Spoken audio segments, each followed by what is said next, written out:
যে ঘরের মধ্যে এখনো নবী আছে, জীবিত আছে না মারা গেছে এখন পর্যন্ত তদন্ত হয় নাই। শুধুমাত্র খবরের উপরে মতভেদ হয়ে গেছে। খবরের উপরে হযরত আলী আয়েশার ঘরের দরজায় যেই মাত্র দাঁড়াইছে, এমন সময় আবু বকর রাদিয়াল্লাহু আনহু দৌড়ে এসে ডান হাত ধরে বলতেছে, আলী ভাই, আল্লাহ নবী বিদায় নিয়েছে, দাফন করবার চাই, তুমি এত দেরি করলা কেন? তুমি যদি আমার সঙ্গে থাকো উমরের ক্ষমতা নাই বাধা দিবার পারে, কারণ আলী যদি আবু বকরের সঙ্গে থাকে উমর ফারুকের তরবারি মাটিত পড়বি। জোরে কোন কথা ঠিক কিনা? আলী যদি কয় আমি নবীকে দাফন করবো, আয় এই উমর আয়, এই উমর আয়, আপনারা বলেন তো উমরকে সামনে পা বাড়াবি? ওরে বাবা রে, আবু বকর দাফন করবার চাচ্ছে আর মাথা গরম হয়েছে। তা আলী যদি কয় আয়, কারণ উমর জানে আলী হচ্ছে আসাদুল্লাহিল গালিব, আলী হচ্ছে আল্লাহর সিংহ।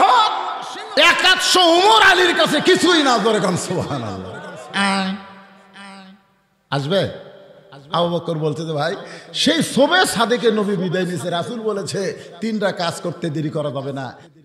1 নম্বর হলো মারা গেলে দাফন করতে দেরি করা যাবে না।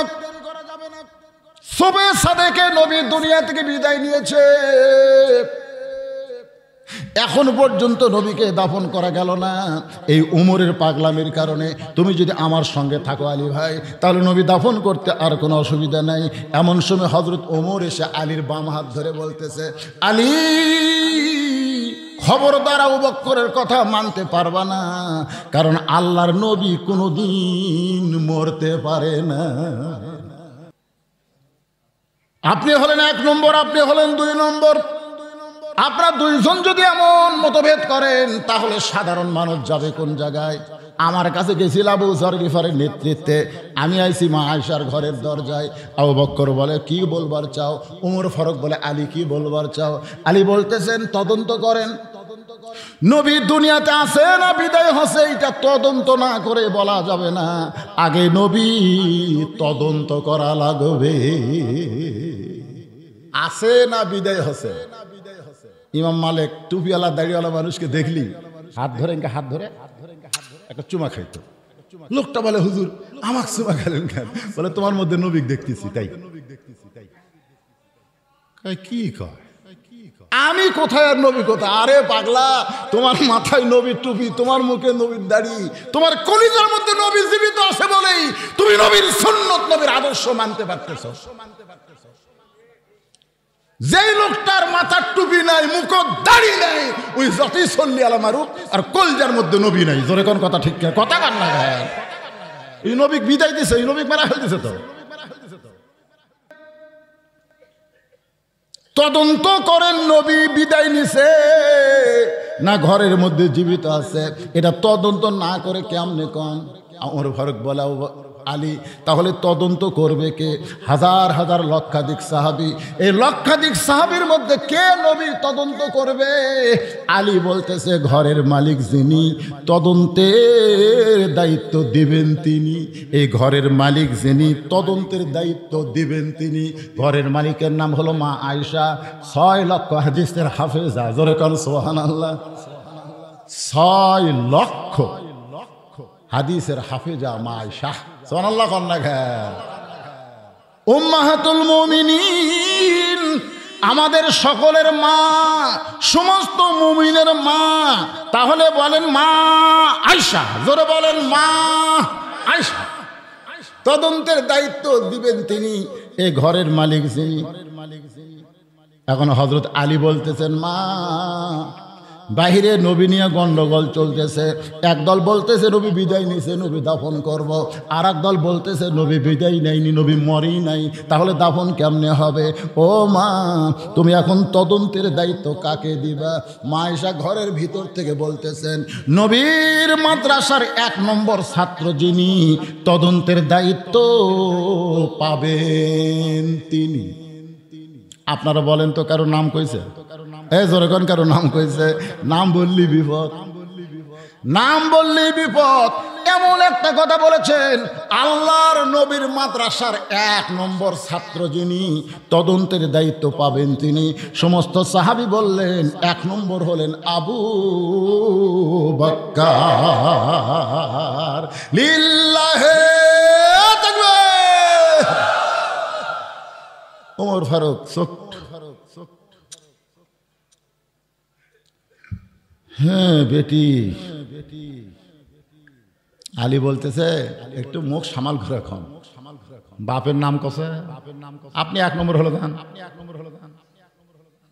আপনি কয় নম্বর, তুই হচ্ছে আমি 2 নম্বর, 1 নম্বরকে। তা আল্লাহর নবী সম্পর্কে আপনার দয়া বেশি না আবু বকরের দয়া বেশি? কি বুঝতে পারছেন? আপনি তরবারি লিয়া নবীকে মার বেড়াচ্ছিল, আর আবু বকর উরাতকে নবী বালিশ বানায় ঘুমায় গেছিল, বিষাক্ত সাপের কামড় 9 বার সহ্য করেছে, তারপরে নবীকে ঘুম থেকে ডাক দিবার চাই নাই, চোখের পানি পড়ে নবী চেতন গেছে। কি বুঝতে পারছেন? আপনার মহব্বত বেশি। আল্লাহ রাসূল বলেছেন আমার সমস্ত উম্মতের নেকি যদি 1 পাল্লায় দেওয়া হয়, আবু বকরের ওই হিজরতের রাতের নেকি যদি অন্য পাল্লায় দেওয়া হয়, সমস্ত উম্মতের নেকির চাইতে আবু বকরের নবী মহব্বতের নেকির ওজন বেশি হবে। এরা হজ নামাজ যাকাত সব কিছুর চাইতে নবীর মহব্বতের নেকির ওজন বেশি হবে। নবীর মহব্বত, আল্লাহর ইবাদত আর নবীর মহব্বত। খালি ইবাদত করে, নবীর মহব্বত নাই। কি নবীর মহব্বতের দরকার আছে, দরকার আছে না নাই? একটু মনোযোগ দিয়ে কথাগুলো শুনবেন। এমন সময় হযরত আবু বকর আয়েশার ঘরের দরজায় দাঁড়ালেন, হযরত আলী সরে গেলেন, সালাম দিলেন 3 বার, আসসালামু আলাইকা ইয়া রাসূলুল্লাহ, আসসালামু আলাইকা ইয়া রাসূলুল্লাহ, আসসালামু আলাইকা ইয়া রাসূলুল্লাহ। ওমর ফারুক বললেন, আলী ভাই এটা তো বিদায় নেওয়ার সালাম না, বিদায় যদি নিত তাহলে তো এইভাবে সালাম দিত না। আসসালামু আলাইকা, ওগো নবী আমার সালাম গ্রহণ করেন। তাহলে যদি বিদায় নেয় তাহলে মরা মানুষও তো কেউ সালাম দিবে না। এখানে আর একটা ফতুয়া খেয়াল করবেন। ফতুয়াটা হলো আমাদেরকে যখন কেউ সালাম দিবে তখন আসসালামু আলাইকুম বলবে, আর নবীকে যখন সালাম দিবে তখন আসসালামু আলাইকুম কিন্তু বলা যাবে না, আসসালামু আলাইকা বলা লাগবে। আরবি ব্যাকরণ হলো কা 1 বচন, কুমা 2 বচন, কুম হলো বহু বচন। আমি আপনি সালাম দিলে কুম শব্দ বহু বচন উল্লেখ করা লাগবে, আর নবীকে সালাম দিলে 1 বচন বলতে হবে। কারণ আমাদের 2 কান্দে 2টা ফেরেশতা থাকার কারণে বহু ব্যবহার করা হয়, আর নবীর কান্দে কোনো ফেরেশতা নাই, কারণ ফেরেশতার বাপের ক্ষমতা নাই যে নবীর কান্দত বসবার পারে। জোরে কোন কথা ঠিক কি না? কারণ লাইলাতুল মেরাজে ফেরেশতা জিবরাইল এসে দেখে নবী ঘুমের মধ্যে আছে। ওগো আল্লাহ, যেই নবীকে নিয়ে আপনার আরশে যাবার হুকুম দিলেন সেই নবী ঘুমের মধ্যে, আমি এখন কি করব? আল্লাহ কয় জিবরাইল নবীকে ডাক দাও। বলে আল্লাহ কিভাবে ডাক দিব? আল্লাহ বলে তোমার জিহ্বাটা বের করে নবীর পায়ের তালুতে সুরবুরি দাও। সমস্ত ফেরেশতার সর্দার জিবরাইল জিহ্বা বের করে নবীর পায়ের তালুতে সুরবুরি দেয়। নবী ঘুম থেকে চেতন পায়, বলে জিবরাইল কি করলা? বলে আমি করি নাই, আল্লাহ করাইছে। তাহলে ফেরেশতার সর্দার হইয়া নবীর পায়ের তালুতে যদি জিহ্বা ঠেকায়, সেই নবীর কান্দে চড়ার মতন যোগ্যতা আল্লাহর কোনো ফেরেশতার নাই। এজন্য কয় বছর আসসালামু আলাইকা। আপনারা যখন হজ করবেন গেছেন, হজ তো করছেন, কি করছেন? কুম করছেন না কা করছেন? কুম করেন, আসসালামু আলাইকাই করছেন। আলাইকাই শিখা দে, আসসালামু আলাইকা ইয়া রাসূলুল্লাহ, আসসালামু আলাইকা ইয়া হাবিবাল্লাহ। সঙ্গে সঙ্গে মা আয়েশা দরজা খুলে দেয়। মা আয়েশা দরজা খুলে দেওয়ার সঙ্গে সঙ্গে আবু বকর ঘরের মধ্যে ঢুকতেই দরজা বন্ধ করে দেয়। আবু বকর রাদিয়াল্লাহু নবী তদন্তের জন্য যখন রওনা দিচ্ছেন, মা আয়েশা খফ করে বাপের হাত ধরে বলতেছে, আব্বু, বাবা, নবীর শ্বশুর, সোনাল্লাহ, বাবা, নবী তদন্তের জন্য আপনি আয়েশার ঘরে ঢুকেছেন। তদন্ত করার আগে আমার 3টা প্রশ্নের উত্তর দেওয়া লাগবে। আবু বকর বলে, আয়েশা কি 3টা প্রশ্ন করবে? 1 নম্বর প্রশ্ন হলো আল্লাহর কোরআনকে কোনোদিন কবর দিবার পারবেন? আবু বকর চমকে বলে, আয়েশা তুই কি পাগলি হয়েছিস? আল্লাহর কোরআনকে কোনোদিন কবর দেওয়া যায়? আয়েশা বলতেছে, বাবা আপনি বাহিরের মানুষ, আপনি জানেন না, আর আমি ভিতরের মানুষ, আমি জানি। আপনি হলেন বাহিরের আর আমি হলাম ভিতরের। আপনারা বলেন তা আবু বকর যতই নবীর কাছের হোক, আবু বকর কিন্তু বাহিরের মানুষ, আর আয়েশা হলো নবীর ভিতরের মানুষ। বাজান গো, নবী দরজা খুলে বসে আছে, এমন সময় উম্মাহাতুল মুমিন আয়েশা নবীর ঘরে ঢুকছে। নবী উঠে গিয়ে দরজা বন্ধ করে দিল। আয়েশার সম্মানে দরজা বন্ধ করে নাই। দরজা বন্ধ করার কারণ হলো নবী হলেন এখন আর নবী নাই, এখন স্বামী হয়ে আয়েশাকে বুকের মধ্যে নিবার চাই।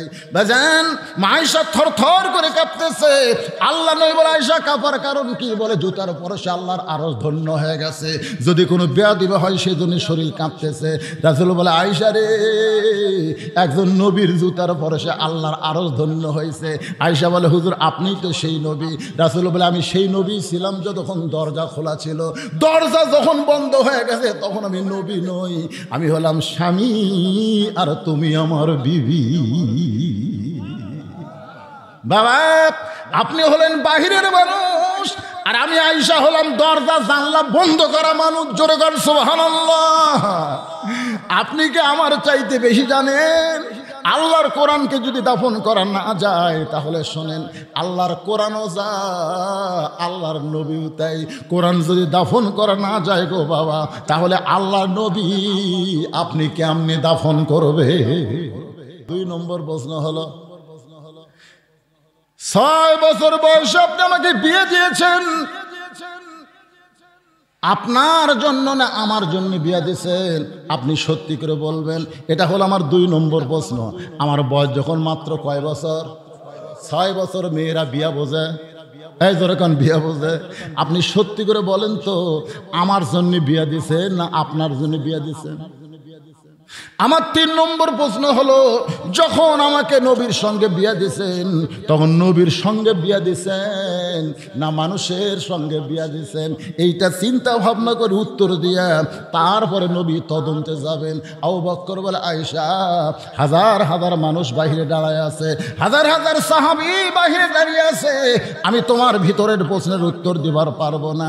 আয়েশা বলে বাবা, উত্তর যদি দিবার না পারেন আপনি নবীর কাছে যাবার পারবেন, কিন্তু তদন্তের সহি রিপোর্ট আপনি দিবার পারবেন না।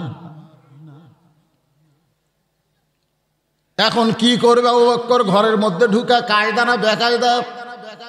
প্রশ্ন করছে কয়টা? জোরে কোন কয়টা? যখন আল্লাহ রাসূল দুনিয়া থেকে বিদায় নিছে, কতিপয় মহিলা মা আয়েশার কাছে গেছে, খুব খেয়াল করেন তো, যাই বলতেছে মা আমরা নবীর সম্পর্কে আপনার কাছে একটু শুনবার চাই। আয়েশা বলতেছে নবী সম্পর্কে না আমার স্বামী সম্পর্কে? তুমি এরা বলতেছে নবীও যিনি আপনার স্বামীও তিনি, একই তো। আয়েশা বলতেছে না, এক না। কারণ 6 বছর বয়সে নবীর সঙ্গে আমার বিয়ে হচ্ছে। কয় বছর? আর 9 বছরে আমি নবীর ঘরে আইছি। বিয়ে হচ্ছে 6 বছরে, কিন্তু 9 বছরে আমি নবীর ঘরে আইছি। আর আমার 18 বছর যখন বয়স তখন নবী বিদায় দিচ্ছে। তাহলে সর্বসাকুল্যে 9 বছর আমি নবীর সংসার করছি। এই 9 বছরে আমি 3 বার নবীকে দেখছি আর 1000 বার আমার স্বামীকে দেখছি। তোমরা কোনটা শুনবে? 3 বার নবী দেখছি সেটা শুনবে না স্বামী সম্পর্কে শুনবে? মেয়েরা কয় আমরা তো বাইরে থেকে জানি যাই স্বামী তাই নবী। কয় না, স্বামী আর নবী এক না, স্বামী আর নবী এক না। আমরাও তো গোলাপ ধাঁধে পড়ে গেলাম। কে রে, কি মনে করতেছেন? স্বামী আর নবী এক? হ্যাঁ। আয়েশা বলতেছে নবীর মাথা একদিন আমার উড়াতে ছিল, এমন সময় আল্লাহর কোরআন ওহী নাজিল হয়েছে, আমার উড়াত মনে হয় উহুদ পাহাড় উঠছে। আমি আর চিৎকার দেওয়ার উড়া তো টান দেবার পারি না। অল্প সময় আল্লাহ রাসূল বলে আয়েশা খবর কি? হুজুর এরকম কেন? বলে আমি একটু নবী হয়েছিলাম, আমার কাছে কোরআন আছে তো, ওই সময় তোমার স্বামী ছিলাম না, নবী হয়েছিলেন। সুবহানাল্লাহ। আরো 2 বার নবী হিসাবে দেখেছি। মেয়েদেরকে বলতেছে তোমরা কোনটা শুনবা, স্বামী না নবী? বলে আপনার নবী সম্পর্কে শুনবার চাই। মেয়েদের কথায় পরে আসতেছে। আমার মায়েরা যারা পর্দায় আছেন একটু ধৈর্য ধরেন। এখন চলে আসি আমরা আবু বকর রাদিয়াল্লাহু। মা আয়েশার 3টা প্রশ্নের সামনে উত্তর না দিয়ে চলতেছে নবী তদন্তের জন্য। যেই নবী তদন্তের জন্য রওনা দিয়েছে ঘরের কোনায়, এমন সময় জান্নাতের একটা করুণ সুর শোনা যায়। আবু বকর বলে আয়েশা, এমন করে জান্নাত জান্নাতের করুণ সুরে কে কান্দে, কে কান্দে রে আয়েশা, এমন করুণ সুরে কে কান্দে? আয়েশা বলতেছে নবীর মা নবীর শিয়রের পাশে বসে বসে কাঁদতেছে। আবু বকর বলে আয়েশা তুমি কি ভুল বকতেছো? নবীর মা নবীর শিয়রের পাশে কেমনে বসবে?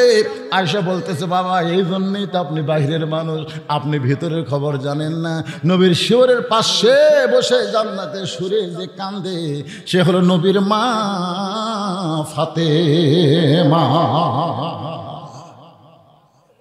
আবু বকর বলে আয়েশা ফাতেমা নবীর মা কেমনে হয়? ফাতেমা হলো নবীর মেয়ে। আয়েশা বলে আমিও তাই জানতাম। উম্মে সাউদা, উম্মে সালমা আর আমি আয়েশা তিনজন মিলে যখন নবীর সামনে বসে আছি, আমরা বিবিরা যখন নবীর কাছে থাকি তখন নবী ছোট বাচ্চার মতন হয়ে আমাদের সঙ্গে খেলাধুলা করে। জোরে খান সুবহানাল্লাহ। উম্মে সাউদার পেটও হাত দেখায়, ভুঁড়ি বাড়তিছে, খাওয়া কমাও, ক্ষুধা লাগলে 3 ভাগ করো। কয় ভাগ? 1 ভাগ খাও, 1 ভাগ পানি পাও, পান করো, 1 ভাগ আল্লাহর জন্য ফাঁকা রাখো। ভুঁড়ি বাড়ে কে? বইয়ের ভুঁড়ি ধরে বলতেছে নবী নাই তো স্বামী। ধরে কারণ সুবহানাল্লাহ। উম্মে সালমা নবীর মাথার চুল দেখতেছে, যতই দেখো পাকেনি। 63 বছরে নবী দুনিয়া থেকে বিদায় নিছে, নবীর মাত্র 2টা কি 3টা দাড়ি পাকছিল। সুবহানাল্লাহ কন্যা। আর আয়েশা নবীর গা টিপতেছে। 3টা বিবি নিয়ে নবী যখন আনন্দ করতেছে, এমন সময় নবীর মেয়ে ফাতেমা ঘরের মধ্যে ঢুকছে। যেই মাত্র ঢুকছে সঙ্গে সঙ্গে নবী দাঁড়ায় গেছে। নবী দাঁড়িয়ে সালাম দিয়ে বলে মা আপনি কষ্ট করে কেন আমার ঘরে আইলেন? আমারে ডাকলি তো আমি আপনার ঘরে যাইতাম। আয়েশা বলে ইয়া রাসূলুল্লাহ কি করতেছেন? মেয়ে ঘরের মধ্যে ঢুকলো আর আপনি বাবা হয়ে দাঁড়িয়ে তারে সালাম দিয়া মা সম্বোধন করে এমন করে কেন বলতেছেন? আল্লাহর নবী বলে আয়েশা দুনিয়ার সবাই জানে ফাতেমা আমার মেয়ে, কিন্তু আমি নিজের চোখে দেখেছি ফাতেমা হইল আমার মা। আয়েশা বলে হুজুর সবাই জানে মেয়ে, আপনি নিজের চোখে কেমনে দেখলেন? আল্লাহ রাসূল বলে তাইফের ময়দান থেকে রক্তমাখা শরীর নিয়ে যখন আমি ফিরে আসলাম মক্কায়, ওই সময় আমার 4টা মেয়ে ছিল। 3টা মেয়ে কুলসুমা, জয়নাব আর রোকেয়া ঘরের মধ্যে ঢুকেই বলতেছে বাবা তায়েফবাসীরা বড় খারাপ বাবা, এত পাথর মারছে বাবা, আপনার গোটা দেহ রক্তাক্ত হয়ে গেছে, এই কষ্ট আপনি কেমনে সহ্য করবেন বাবা, এই কষ্ট আপনি কেমনে সহ্য করবেন? আল্লাহ নবী বলে আয়েশা রে 3টা মেয়ে মেয়ের মতন কথা বলে ঘর থেকে যখন বার হয়ে যায়, এমন সময় আমার মেয়ে ফাতেমা ঘরের মধ্যে ঢুকে দরজা বন্ধ করে দেয়। আল্লাহ নবী বলে ফাতেমা দরজা কেন বন্ধ করলেন মা? ফাতেমা বলতেছে বাবা তোমার আল্লাহর সঙ্গে আমার কিছু ঝগড়া করা লাগবে। আল্লাহ নবী চমকে গিয়ে বলে ফাতেমা আল্লাহর সঙ্গে কোনোদিন ঝগড়া করা যায়? বলে তুমি রহমাতুল লিল আলামিন, তুমি পারবা না, তুমি পারবা না বাবা। আল্লাহ তোমাকে রহমতের সাগর করে দুনিয়াতে পাঠাইছে, তাই তুমি কিছুই বলতে পারবা না।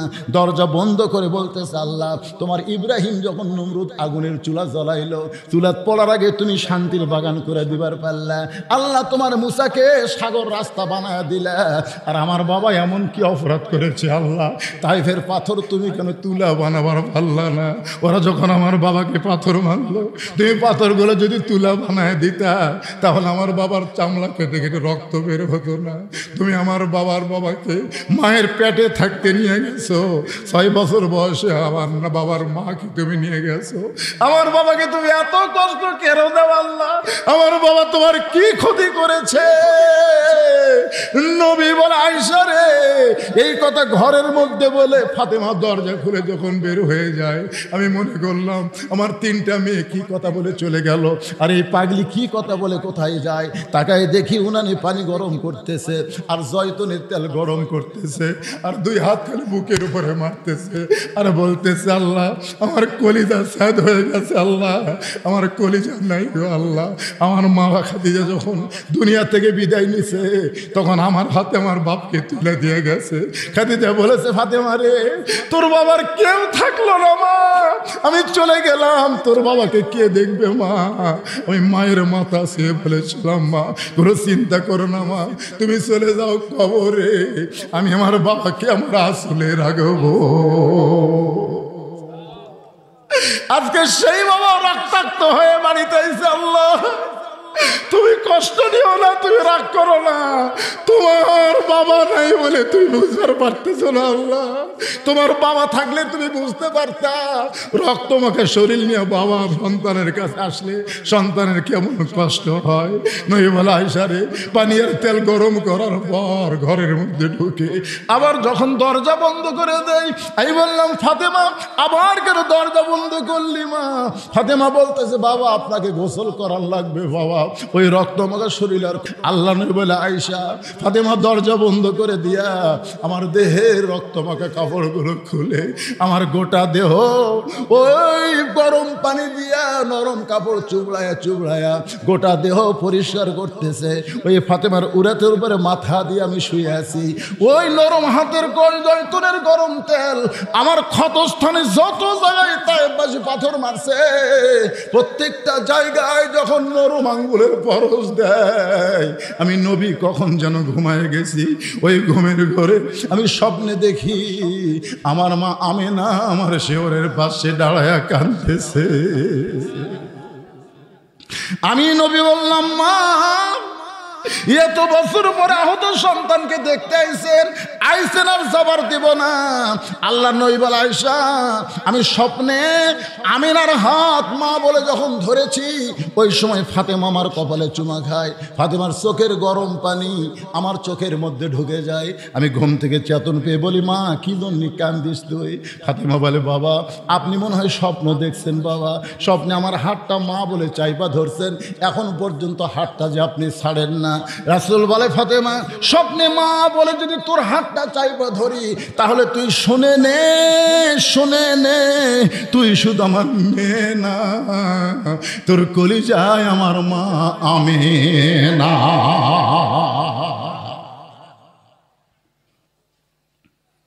আয়েশা বলে বাবা নবীর মা নবীর শিয়রে বসে কান্দে। আবু বকর বলে আয়েশা আমি নবী তদন্ত করতে চাই, এখন কি করব? আয়েশা বললেন ফাতেমা পরপুরুষ ঘরের মধ্যে ঢুকেছে, তুমি একটু অন্দরমহলে যাও। সুবহানাল্লাহ বলেন। পরপুরুষ জোরে কোন কি পুরুষ? পরপুরুষ। আবু বকর হলেন পরপুরুষ। হ্যাঁ আর এখন মুরিদের বউ পি ঢুকতেছে, কি পুরুষ কথা কয় না। আমাদের বাংলাদেশে এই কোরআনের বিজয়ের বিপক্ষে হচ্ছে এই ভণ্ডপীর। জোরে কোন কথা? এই শালা ভণ্ডপীরেরা কোনোদিনও চাবে না যে কোরআন দিয়ে বাংলা রাষ্ট্র চলুক। এই ভণ্ডপীরের রাস্তা না বাংলার জমিনে রাখা ঠিক না। জোরে কোন কথা ঠিক কিনা? হায় হায় হায় হায় রে। আবু বকরের মতন মহামানবকে আয়েশা বলতেছে ফাতেমা পরপুরুষ। নবী তদন্তের জন্য যাচ্ছে, তুমি একটু অন্দরমহলে যাও। অন্দরমহল বোঝেন? অন্দরমহল সম্পর্কে ইমাম গাজ্জালিকে প্রশ্ন করা হয়েছিল। আপনাদের জন্য ওয়াজ না, ওয়াজ হচ্ছে মাইকের জন্য। ওদের জন্য কিছু ওয়াজ করার দরকার আছে না? আমার আপনারা মনে করেন না, তা আপনাকে কিছু ওয়াজ ওর জন্য করলে আমাকেরই লাভ। কেন ওরা যদি ভালো হয় আমাকে তো মোশান ভাই কারেন্ট গেলে ফাঁকা হাঁকাচ্ছে। সুবহানাল্লাহ। ফাটা ফাঁক ভেজলিন দিয়ে দিচ্ছে আলহামদুলিল্লাহ। সুন্দর করে তরকারি পাক করে সামনে দেয়। কি খুশি না বেজা? খুশি তো লাভ।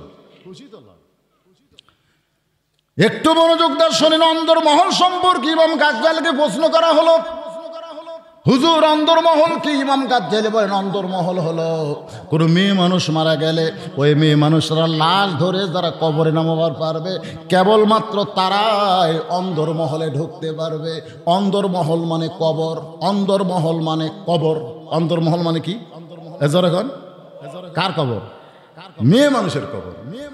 এখন বলেন একটা মেয়ে মানুষ মারা গেলে আপনার ফতুয়া দেন আপনারাই, একটা মেয়ে মানুষ মারা গেলে কারা কারা লাশ ধরে কবরে নামার পারবে? কোন না যদি কোনো দুলা ভাই কয় যে আমার শালি আদরের শালি হঠাৎ মারা গেছে গো, এই শালিকে একটু আমি ধরে কবর নামার চাই, আপনারা কি করবেন? খালি হবে না কবে? হারাম হারাম। শালির লাশ দুলা ভাইয়ের স্পর্শ করা হারাম। দুলা ভাই সাইডে যা মুসকে মুসকে হাসতেছে। তোরা জানিস কে রে আমি মোটরসাইকেল কি কিনছি? আমি যেটি বসে থাকি সেটি দোপা, আর আমার শালিক লেই মুছে। এখন এরকম মোটরসাইকেল নামেনি এই শালা সিটার দুলা ভাইরা কিনছে। মানে দুপাত বসে থাকে আর শালি কুচার দেয়, শালি বগলের উপর দেয়, যখন হাত দেয় তখন এই বসে থেকে টেস্ট পায় না, বুঝতেছেন? যখন হাইড্রোলি ওলা আবার মোটরসাইকেলে কি ব্রেক, যে ব্রেক ধরে শালি চাপে ধর দিল ভাই, এত ধরে ব্রেক ধরছে তো জেতা থাকা অবস্থায় যে শালি আমার চাপে ধরল, আর মরে গেলে লাশি সোয়াজ বুঝলেন। তখন একজন বলতেছে ভাই জেতা থাকতে অনেকগুলো জায়েজ থাকলেও মরে গেলে জায়েজ নাই ভাই রে, জেতা থাকলে অনেক জায়েজ হলেও মরে গেলে বলে জায়েজ নাই। আমার এলাকার এক মেয়ে মানুষ মেম্বর ডাল আছে, যাকি পাচ্ছে তার হাত ধরতেছে। আমার এলাকার এক মেয়ে মানুষ, আপনাকে এলাকার না, যাক পাচ্ছে মরদ ভাই ভাই এই ভোটটা আমাকে দেওয়া লাগে ভাই, হাত ধরে তা আমি ওর স্বামী কোনো কেরে তুই মরদ মানুষ, তুই মরদ না হিজড়ে রে, তোর বউ যে ভোটের ডানা দিছ যাক তার হাত ধরা বুকর ঠেকাচ্ছে, ভোটের দরকার হুজুর, ভোটের দরকার হুজুর। তুই সত্যি করে বলতো তোর ওই বউ যদি মরে যায় তুই কয় কাপড় দিব? তখন করছে হুজুর আপনি জানেন না মেয়ে মানুষ মরে গেলে 5 কাপড়, তো মরে গেলে 5 কাপড় দিয়ে কি করবো রে, যেটা থাকতে যা করতে যায়। এই ছেলেরা কি মেয়েদের জন্য মরা গেলে 5 কাপড় দিছে, আবার একজন বলছে তো ভাই মেয়ে মানুষের লাশ দেখা জায়েজ নাই, মানে কাফন দিয়ে থতে তাও বলে দেখা জায়েজ নাই, তুই কি করা লাগবি? চাদর দিয়ে ঢাকা তো ভাই। আর একজন বলে খাটনি দেখাও জায়েজ না, মেয়ে মানুষের খাটনি দেখাও জায়েজ না, একেবারে বড় একটা চাদর দিয়ে খাটনি মতো ঢাকাতে হবে। ফেরেশতা খালি ঘুরতেছে আর বলতেছে আল্লাহ এই মেয়ে যখন জেতায় ছিল গোটা পাড়া মারিছে আল্লাহ, তো মরে গেলে 5 কাপড় দিয়ে আবার চাদর দিয়ে ঢাকলো কে? আল্লাহ বলতেছে ওই দেশের নাম বাংলাদেশ রে, ওই দেশে বাঁচতে মানে না রে, মরার পরে মানে রে, মরার পরে।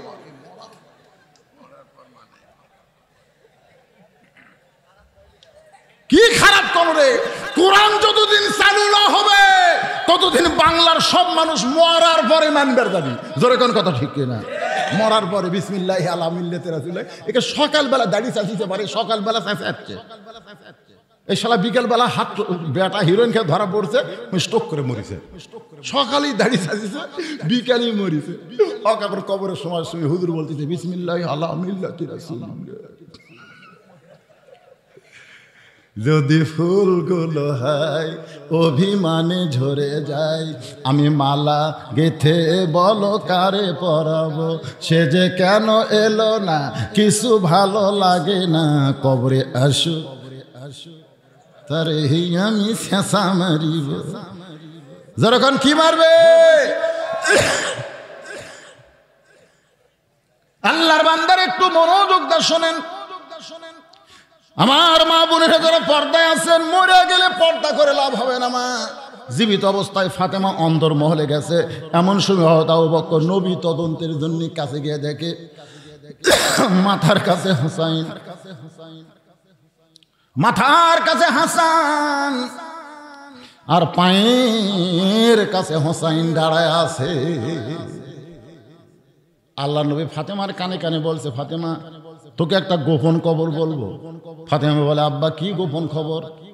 রাসূল বলে ফাতেমা তুই কি বলতে পারিস মা, আমি দুনিয়া থেকে বিদায় নিলে সবচাইতে বেশি কষ্ট কে পাবে? ফাতেমা বলতেছে বাবা আমার মনে হয় আপনি দুনিয়া থেকে বিদায় নিলে আমি সবচাইতে বেশি কষ্ট পাবো। আল্লাহ রাসূল বলে ফাতেমা আমি জানি তুই কষ্ট পাবি মা, তবে তুই শোনে নে, তুই সহ আমার যত সাহাবী আছে সবাই মিলে যে কষ্ট পাবে তার চাইতে বেশি কষ্ট পাবে আমার হাসান হোসাইন। দুনিয়া থেকে বিদায় নেওয়ার কয়েকদিন আগে আবু বকরকে ডেকে বলতেছে আবু বকর আমার একটা কথা তোমাকে রাখতে হবে। আবু বকর বলে হুজুর কি কথা? বলে আমি যে দুনিয়া থেকে বিদায় নিয়েছি আমার রওজার খবর যেন হাসান হোসাইন না জানে। এরা নানা নানা বলে কান্দে, যাকে তাকে জিজ্ঞাসা করবে আমার নানা কোথায় রে, আমার নানা কোথায়? কেউ যদি ভুল করে বলে ওই যে রওজার মধ্যে তোমার নানা, আল্লাহ নবী বলে, আবু বকর ওয়াল্লাহি, ওই আল্লাহর শপথ করে বলতেছি, কারু ডাকে আমি সেতর না পেলেও আমার হাসান হোসেন যদি না না না না বলে একবার টিওর দেয়, আমি নবী আর কবরের মধ্যে ঘুমাবার পারবো। সে হাসান হোসেন একজন মাথার কাছে, একজন পায়ের কাছে দাঁড়ায় আছে। মা সরে গেছে কিন্তু দুই ভাই তো আর সরে নাই। এমন সময় আবু বকর নবী তদন্তে গিয়ে নবীর কপালে একটা চুমা দিয়ে বলতেছে, হুজুর, উমর ফারুকের সঙ্গে আমি একমত। লিল্লাহি তাকবীর। উমর ফারুকের সঙ্গে আমি একমত। এটা আমি বাহির হতে পারিনি হুজুর, এটা বাহির হলে বিশাল ফাসাদ হবে। আমি উমর ফারুকের সঙ্গে একমত। হুজুর, আপনি কোনোদিন মরতে পারেন না, নবী কোনোদিন মরতে পারে না। হাসান হোসেন দুই ভাই এসে আবু বকরের দুইটা হাত ধরে বলতেছে, আমরা সকাল থেকে নানা নানা বলে ডাকতেছি, নানার কপালে চুমা খায়, নানার ঠোঁটে চুমা খায়। আমার মা গেলে আমাদেরকে সরায় দেয়, আমরা নানা নানা বলে ডাকি। এই নানা কেন হয় না? নানা এত রাগ কেন করছে গো? তুমি সবচাইতে ভালো বলতে পারবা। আবু বকর বলে, আমি কেমনে জানবো বাবা? বলে, নবীর কাছে আমরা শুনেছি যখন আমরা দুই ভাই দুষ্টামি করতাম তখন নবী আমাকে বলতো, আমাদের বলতো, ও হাসান হোসাইন, তোরা দুষ্টামি করিস না, আয় তোদেরকে একজন মহামানবের গল্প শুনে। আমরা দুই ভাই নবীর দুই পাশে বসে পড়ি, মহামানবের গল্প কন। আল্লাহ নবী তখন বলে, হাসান হোসেন শোনো, একদিন আমি বলেছিলাম আবু বকর, একদিন গভীর রাত্রে মক্কা থেকে মদিনায় হিজরত করা লাগবে, আমি কিন্তু তোমাকে সঙ্গে করে নিয়ে যাব। এই কথা বলার কয়েক মাস পরে একদিন গভীর রাত্রে আবু বকরের দরজার ঠোকা মারলাম, সঙ্গে সঙ্গে দরজা খুলে গেল। হাসান হোসেন বলে, না না তারপরে কি? আমি বললাম, আবু বকর, আমি তোমাকে ঠোকা দিলি, দরজা খুলে দিলে, তুমি কি ঘুমাও না? আবু বকর বলে, রাসূলুল্লাহ, যেদিন আপনি বলেছেন আমাকে সঙ্গে করে মদিনায় হিজরত করবেন, সেদিন থেকে আজ পর্যন্ত কোনো রাত্রিবেলা ঘুমাইনি, আমি সারা রাত আপনার জন্য দরজায় দাঁড়িয়ে থাকি। নানার কাছে আমরা শুনেছি আপনি সেই মানুষ, নবীর জন্য মাসের পর মাস আপনি দরজায় দাঁড়িয়ে থাকেন, ঘুমান না। আজকে নানা আমাদের উপর রাগ করতে পারে, কিন্তু আপনার উপরে রাগ করবে না। একটাবার নবী বলে ডাক দেন, আমরা নানার সঙ্গে খেলা করবার চাই। দুইটা ভাই আবু বকর হাতটা ধরেছে এমন ভাবে, আবু বকর বলতে, চলো বাবা, আমরা তোমাদেরকে বাইরে নিয়ে বুঝাবার চাই। হাসান হোসেনকে নিয়ে আবু বকর রাদিয়াল্লাহু যখন দরজা খুলেছে, এমন সময় সমস্ত সাহাবীরা বলতেছে, তদন্তের রিপোর্ট কি? আবু বকর বলেন, আলী শিক্ষামন্ত্রী যখন হয়েছ, আমার শিক্ষামন্ত্রী তুমি আলী, আমি তদন্ত করেছি আর রিপোর্ট তোমাকে দিতে হবে। তদন্ত করেছে আবু বকর আর রিপোর্ট দিবেন হযরত আলী। কি রিপোর্ট? রিপোর্ট আমাদের শোনার দরকার আছে, কোরআন থেকে আছে না নাই? দরকার আছে না নাই? কোনো ফিতনা থাকবে না ইনশাআল্লাহ। কারা কারা শুনবেন আল্লাহকে একটু হাত দেখান তো দেখি, যারা শুনবেন। লিল্লাহি তাকবীর। হাত না। আবু বকর রাদিয়াল্লাহু হাসান হোসেনকে ধরে কেন নিয়ে যাচ্ছে? কারণ হযরত আলী তদন্তের যে রিপোর্ট দিবে, এইটা সাহাবীরা সকলেই বুঝতে পারবে, কিন্তু হাসান হোসেন বুঝতে পারবে না। হাসান হোসেনকে বুঝতে দেওয়া হবে না, কারণ রাসূল বলেছে, আবু বকর, আমার হাসান হোসেনকে আমার রওজার খবর দিবার পারবা? যতদিন ওরা নানা নানা বলে কানবে, নবী নবী বলবে যখন, তখন রওজার খবর দিলে কোনো সমস্যা নাই, কিন্তু নানা নানা বলে যখন কানবে ততদিন বড় সমস্যা হবে। এই জন্য হযরত আবু বকর হাসান হোসেনকে সামলানোর জন্য চলে গেলেন এমন জায়গায়, যে জায়গায় তদন্তের রিপোর্ট যেন হাসান হোসেন শুনবার না পায়। এবার আবু বকরের তদন্তের রিপোর্ট আলী বলতেছেন, রে নবীর সাহাবীরা, নবী সম্পর্কে তদন্তের রিপোর্ট হলো, নবী কোনোদিন মরতে পারে না। নামাজ থাকবে যতদিন, নবী থাকবে ততদিন, কলেমা থাকবে যতদিন, রাসূল থাকবে ততদিন, আযান থাকবে যতদিন, রাসূল থাকবে ততদিন, দুনিয়া থাকবে যতদিন, রাসূল থাকবে ততদিন। কিছুদিন আগে আপনার পরশার মধ্যে একটা হিন্দু ছেলে আমার হাতে মুসলমান হলো, একটা হিন্দু ছেলে আমার হাতে মুসলমান হলো। আমি তাকে বলতে পারতাম লা ইলাহা ইল্লাল্লাহ, তুই মুসলমান হয়ে গেলি, তুই মুসলমান হয়ে গেলি। ওই হিন্দুই কিন্তু আমাকে লোকমা দিত, হুজুর লা ইলাহা ইল্লাল্লাহ কেমনে মুসলমান হব, মোহাম্মদ রাসূলুল্লাহ কি বলা লাগবে না? আমি যদি বলি মোহাম্মদ রাসূলুল্লাহ মরে গেছে, ওটা বাদ দিলেও তোর ইমান হবে। আল্লাহ কয় পাগল রে, লা ইলাহা ইল্লাল্লাহ যতদিন মোহাম্মদ রাসূলুল্লাহ থাকবে ততদিন। তার মানে বোঝা গেল হাসান হোসেনের নানা মরে যেতে পারে, আলীর শ্বশুর মারা যাওয়ার পরে, ফাতেমার বাবা মারা যাওয়ার পরে, আয়েশার স্বামী মারা যাওয়ার পরে, কিন্তু নবী কোনোদিন মরবে না। কোরআন আছে যতদিন, নবীর সুন্নতের আমল আছে যতদিন, নবীও জীবিত আছে ততদিন।